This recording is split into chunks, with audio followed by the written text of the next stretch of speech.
जय श्री कृष्णा दोस्तों, स्वागत है आप सभी का ज्ञान सारांश यूट्यूब चैनल में। दोस्तों, आज की इस वीडियो में जानेंगे गणेश चतुर्थी के महत्व और व्रत के बारे में। दोस्तों, भाद्रपद मास के शुक्ल पक्ष की चतुर्थी तिथि से लेकर चतुर्दशी तिथि तक गणेश जन्मोत्सव मनाया जाता है। गणेश चतुर्थी के दिन व्रत रखने से घर में आ रही विपदा दूर होती है और भगवान गणेश जी के कृपा से असीम सुखों की प्राप्ति होती है। दोस्तों, माह के किसी भी चतुर्थी के दिन भगवान गणेश की पूजा के दौरान संकष्टी गणेश चतुर्थी की कथा पढ़ना व सुनना जरूरी होता है।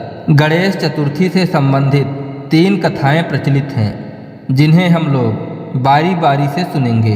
तो आइए सुनते हैं पहली कथा को।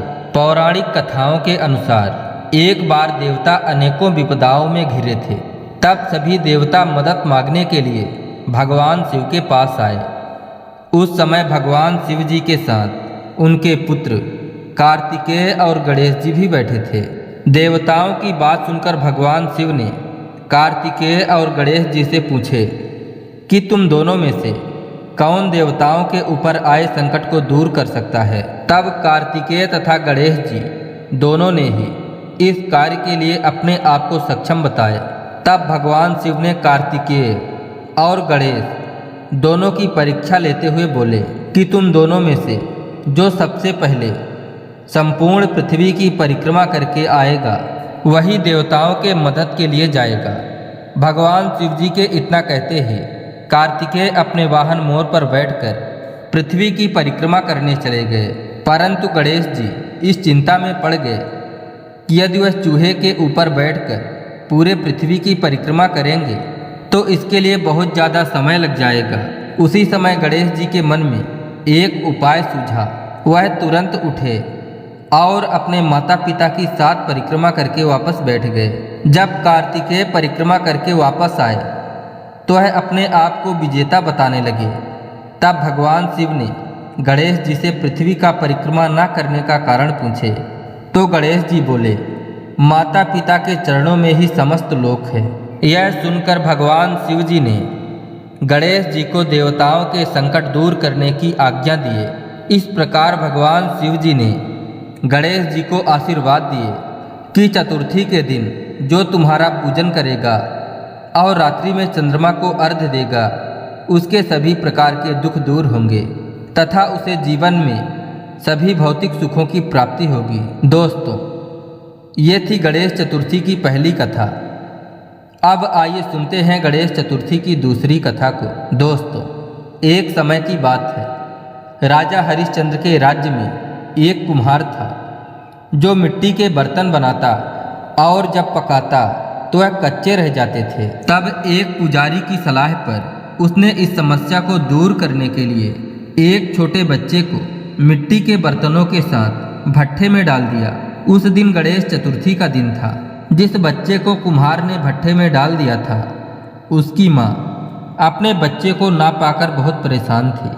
तब उसने अपने बेटे की कुशलता के लिए गणेश जी से प्रार्थना की। जब सुबह उस कुम्हार ने देखा तो उसके मिट्टी के बर्तन तो पक गए थे लेकिन बच्चा एकदम सुरक्षित था। यह देखकर कुम्हार डर गया और उसने राजा के दरबार में जाकर सारी घटना बताई। तब राजा ने उस बच्चे और उसके माँ को बुलवाया। तब उस बच्चे के माँ ने सभी प्रकार के दुख हरने वाली संकष्टी चतुर्थी का वर्णन किया। इस घटना के बाद से सभी महिलाएं अपने सौभाग्य और संतान की रक्षा के लिए संकट चौथ का व्रत करने लगी। आइए अब सुनते हैं तीसरी कथा को। दोस्तों, एक कथा के अनुसार भगवान विष्णु जी का विवाह लक्ष्मी जी के साथ निश्चित हो गया और विवाह की तैयारी होने लगी। तब सभी देवताओं को निमंत्रण भेजा गया, परंतु गणेश जी को निमंत्रण नहीं दिया गया। अब भगवान विष्णु जी के विवाह का समय नजदीक आ गया।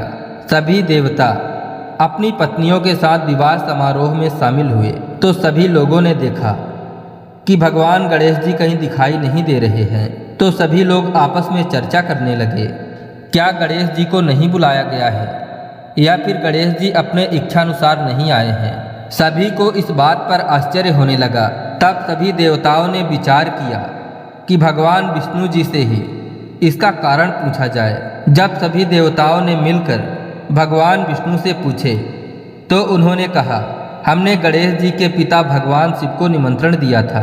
यदि गणेश जी अपने पिता के साथ आना चाहते तो आ जाते, उन्हें अलग से बुलाने की कोई आवश्यकता भी नहीं थी। दूसरी बात यह है कि उनका आहार बहुत ज़्यादा है।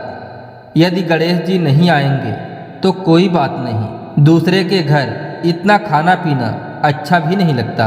यह बात चल ही रही थी कि किसी ने सुझाव दिया कि अगर गणेश जी आ भी जाएंगे तो उन्हें द्वारपाल बनाकर बैठा देंगे, क्योंकि वह चूहे पर बैठकर धीरे धीरे चलेंगे तो बारात से बहुत पीछे रह जाएंगे। यह सुझाव सभी को पसंद आ गया तो इस पर भगवान विष्णु जी ने भी अपनी सहमति दे दी। इतने में ही गणेश जी वहां आ गए। तब उन्हें समझा बुझाकर सभी ने मिलकर घर की रखवाली के लिए बैठा दिए। बारात प्रस्थान करने लगी। तब नारद जी ने देखा कि गणेश जी तो दरवाजे के पास ही बैठे हुए हैं, तो वह गणेश जी के पास गए और उनसे वहां पर बैठने का कारण पूछा। तो गणेश जी कहने लगे, विष्णु भगवान ने मेरा बहुत अपमान किया है। तो नारद जी ने कहा कि आप अपने चूहों की टोली को आगे भेज दें, वह चूहे जाकर रास्ता खोद देंगे तो उनके वाहन आगे नहीं बढ़ेंगे, तब आपको सम्मान पूर्वक बुलाना पड़ेगा। नारद जी का सुझाव मानकर गणेश जी ने अपने चूहों की टोली को आगे भेज दिए तो उन चूहों की सेना ने जमीन खोखली कर डाली। जब बारात वहां से निकली तो रथों के पहिए जमीन में धंस गए। बहुत कोशिश किए परंतु पहिए नहीं निकले, बल्कि वह कई जगह से टूट गए। किसी को समझ नहीं आ रहा था कि अब क्या किया जाए। तब नारद जी ने कहा, आप लोगों ने गणेश जी का अपमान करके अच्छा नहीं किया। यदि उन्हें मनाकर लाया जाए तो आपका कार्य सिद्ध हो सकता है और यह संकट टल सकता है। यह सुनकर भगवान शिव जी ने अपने वाहन नंदी को भेजे और नंदी गणेश जी को लेकर आए। तब जाकर रथ के पहिए निकले। रथ के पहिए निकल तो गए लेकिन वह कई जगह से टूट गए। पास के खेत में लकड़ी का काम करने वाला एक व्यक्ति काम कर रहा था तो उसे बुलाया गया तो वह गणेश जी का स्मरण करते हुए देखते ही देखते सभी पहिए ठीक कर दिया।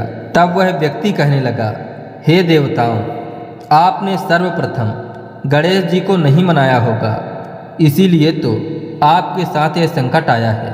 हम तो अज्ञानी हैं, फिर भी सबसे पहले गणेश जी की पूजा करते हैं, लेकिन आप तो देवता हैं, फिर भी आप लोग गणेश जी को कैसे भूल गए।